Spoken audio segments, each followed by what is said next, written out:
Olá, amigos Ucaques, Educando Sem Pudor, a gente tá aqui mais uma vez. Hoje o tema que a gente vai falar é sobre depressão. Todo mundo fala assim, ai, depressão, tem que falar, não sei o que, mas na verdade as pessoas não gostam de saber e acham que é uma frescura das pessoas quando falam que não tá bem, quando falam que não quer sair, e na verdade não é. E pra o papo ficar mais legal, eu trouxe meu amigo Igor Siviero. Vem, Igor. E aí, gente? Obrigada por você ter vindo. Quando vocês ouvirem um ganso, é uma pessoa que não era pra aparecer a voz na câmera, mas de vez em quando ela aparece, tá? É meu irmão, que ele acha que ele vai fazer parte como uma voz de sombra, assim, beleza? Igor, fala pra mim. Quando que você descobriu, assim, você se viu a primeira vez numa crise depressiva ou com depressão? Mais ou menos uns 3 anos que eu comecei, que foi...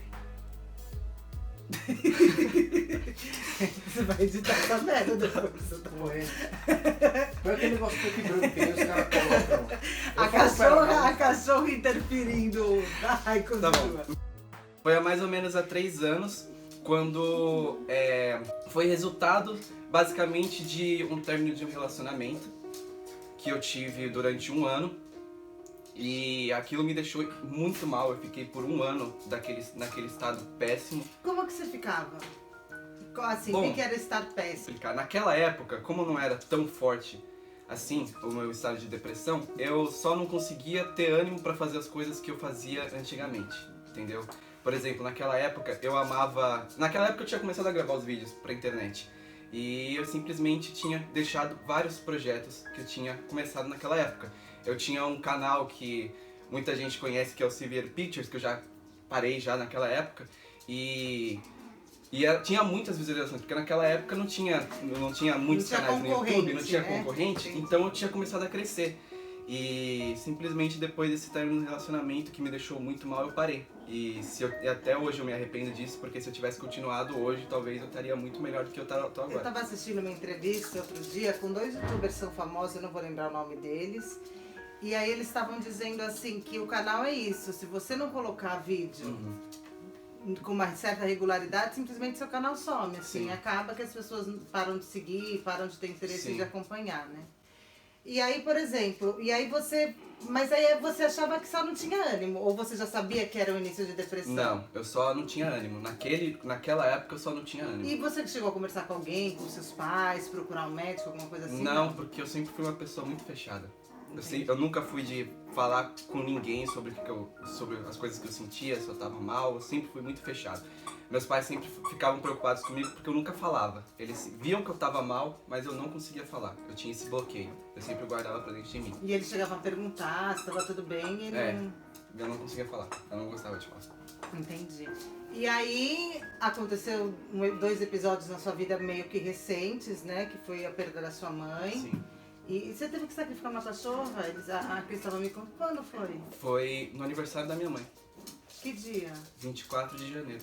Você sabe que a minha cachorrinha, a Sofia também, né? Ela foi, teve que ser sacrificada também no dia acho que 1º de março também.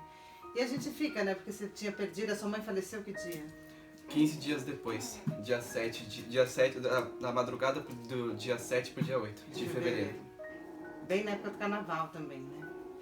E aí, isso, quando você se viu, você estava deitado numa cama, não tinha mais vontade de fazer nada. É porque foi basicamente assim, no começo do ano, eu já tive quase o risco de perder minha faculdade. Hoje ela tá trancada, mas foi por causa de problemas de curso da própria faculdade mesmo. Administração da faculdade. Exatamente. E aí depois eu já fiquei meio frustrado com isso, porque esse semestre eu não ia conseguir estudar.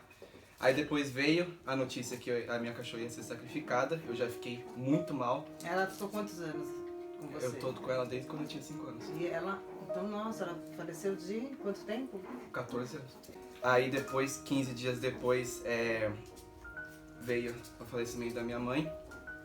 E só que naquela época eu tava bem mal, eu já tinha começado por esse conta processo da faculdade. por conta da faculdade. Aí depois veio o falecimento da cachorrinha. Isso. Aí depois do falecimento da minha mãe, só que eu consegui me manter um pouco forte porque eu tava num relacionamento.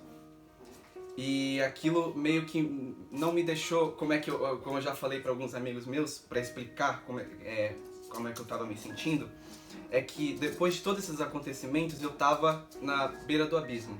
E o que essa garota fez comigo me jogou mais. muito mais. Simplesmente me jogou pro fundo. Você terminou com ela quando? Faz uns 2 meses. Ah, então foi tudo junto mesmo. Foi tudo junto.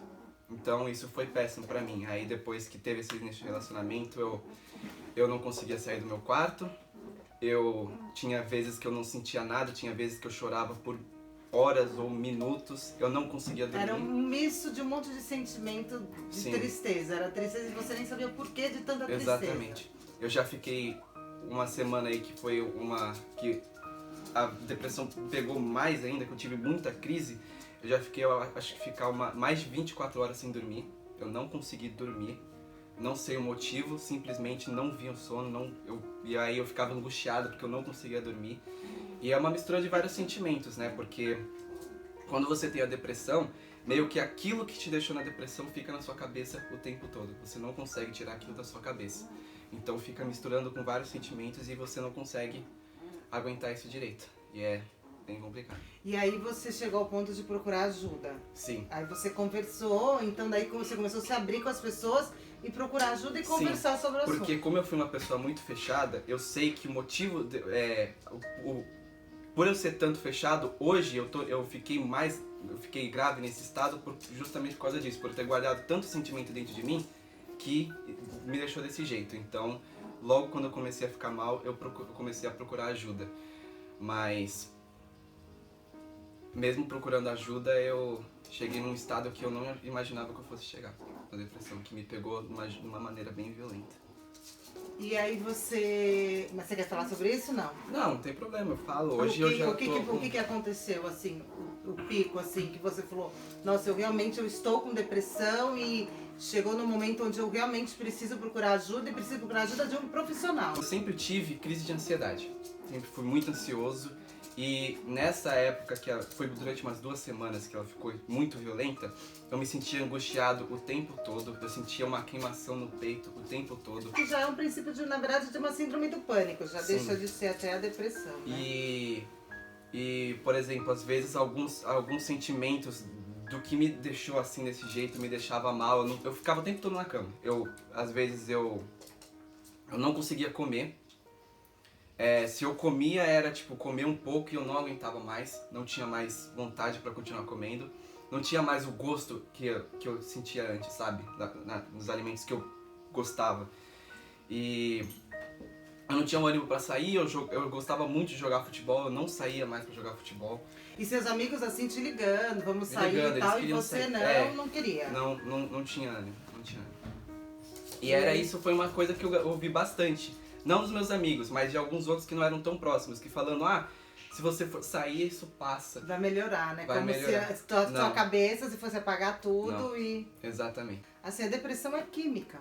Uhum. Então falta alguma coisinha, alguma disfunção química que teve no teu organismo que te gerou essa ansiedade. Então por isso que eu te falei assim, quando e como que você vai buscar ajuda ou foi buscar ajuda desse profissional e dizer assim, olha, eu preciso de ajuda. E assim, a depressão ela sempre vem, na verdade, de um histórico familiar, né? Sim. A ansiedade, então provavelmente deve ter tido um pai, uma mãe ou uma irmã que são ansiosos também ou que sofrem dessa depressão, porque ele vem. Então assim, até é bom saber isso, porque se você tem depressão ou teu filho, tem que enxergar como que estão os demais, porque isso acarreta a levar... Né? Normalmente tem mais gente que está nesse estado junto com você dentro da sua própria casa. Então aquele negócio, a gente olha para os nossos problemas e não olha o problema dos outros, Exatamente. né? Ou tem um filho que requer mais atenção e esquece o outro, e o outro está precisando de uma atenção de uma maneira diferente. Uhum. E aí o que você fez? Eu primeiro comecei a buscar, a primeira pessoa que eu pedi ajuda foi pro meu pai. E logo quando eu comecei a ficar nesse estado violento da depressão, ele já foi buscar o psicólogo, tanto que é hoje que eu vou, psicólogo, hoje agora à tarde. E começou só com isso. Só que minha irmã, ela também sofre de depressão há muitos anos, há muitos anos. Então ela já me ajudou com os remédios dela. E depois, tipo, na primeira semana que eu comecei a tomar, eu não senti alteração nenhuma, que é o sertralina. Eu não senti alteração nenhuma, o efeito do remédio. Mas na semana seguinte, foi uma melhora absurda. Foi uma melhora absurda. Chegou um dia, tipo, um dia eu tava mal e no outro dia eu acordei com uma disposição que eu não imaginava que eu poderia ter. Que você falou, nossa, eu de repente... Mas ainda assim, como remédio, foi semana passada. Mesmo com o remédio, que eu tava me sentindo melhor, eu tava me sentindo muito bem, eu já tava voltando a jogar futebol e tudo, tava voltando a treinar. E no meio da semana não, sexta-feira, houve uma provocação na minha ex. Uma provocação bem ridícula. E mesmo estando bem por causa dos remédios, aquilo me deixou como se tivesse parado todo o efeito do que o remédio me fez em 2 semanas. E aquilo me fez parar no hospital. Porque na verdade, assim, o remédio, você foi medicado por... Assim, você tomou um remédio que a tua irmã tomava porque você sabia que ela... E não foi, assim, um médico que te receitou. Então isso é importante de não tomar remédio sem uma prescrição, né, médica antes, porque às vezes aquele remédio não é o certo pra você. Aquele te tirou, de repente foi vamos dizer assim, que te puxou, assim, foi uma isca que te tirou daquele... Mas de repente o seu é um outro processo, né? Então, e aí por isso que provavelmente você deve ter entrado de novo. Foi numa crise, nossa, absurda. Eu tive que ir pro hospital, porque eu não tava aguentando da dor que eu tava sentindo no peito, eu tava sentindo queimar. As outras dores que eu sentia no peito por causa da angústia que eu tava sentindo, não eram tão fortes quanto foi essa vez. E só que, tipo, quando eu vi essa provocação, na hora eu não senti nada. Na hora eu senti bem, fiquei tranquilo. Só que com o tempo começou a piorar, começou a vir a dor, aí depois começou a piorar. Eu não pensava mais naquilo, pra mim já tinha passado, já não tava acontecendo, mas a dor tava aumentando. Mas o seu corpo ainda tava Exatamente. reagindo. E aí chegou num momento que eu falei assim, não dá, eu preciso ir pro hospital. Aí eu fui. Primeiro eu fui no UPA, só pra ver o que era e tal. E aí eles já me mandaram direto pra Santa Casa. E aí tava tudo normal, assim, seus batimentos... Exatamente. E ele não justificava o que você tava sentindo. Me fizeram fazer eletrocardiograma, não deu em nada, tava tudo ok. Fizeram um exame de enzimas cardíacas pra ver se eu tava com indício de ataque cardíaco, mas não, tava tudo ok, era simplesmente psicológico. E é normalmente isso, as pessoas que têm a depressão e síndrome do pânico, quando elas vão fazer... o exame, na verdade, o exame geral, né? Não clínico, porque a síndrome do pânico e a depressão, elas são exames clínicos, não tem nenhum tipo de resultado. E aí é onde eles falam, realmente você precisa de procurar uma ajuda de uma pessoa para te ajudar. Uma ajuda para te ajudar é ótimo. Muito bem, está indo muito bem. Procurar uma ajuda pra te tirar daquele lugar que você não... Na verdade, ninguém quer estar nessa situação, ninguém quer estar sentindo que você tá... E a gente não consegue sair sozinho. Não consegue. Não tem, se você não tiver uma pessoa pra te ajudar, você não sai sozinho. Então procurem, gente, aqui ele tá aqui falando, ele já vai hoje pro psicólogo.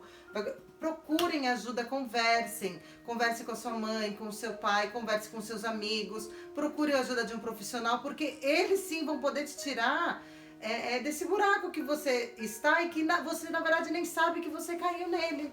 E ele é fundo. E você não vai sair dali sozinho se não te jogarem uma escada. Sim. E foi basicamente isso que eu fiz num texto que eu escrevi, que eu expliquei o que eu tava passando. Eu usei basicamente a internet pra desabafar. Isso me fez muito bem, porque eu ficar guardando aquilo pra mim tá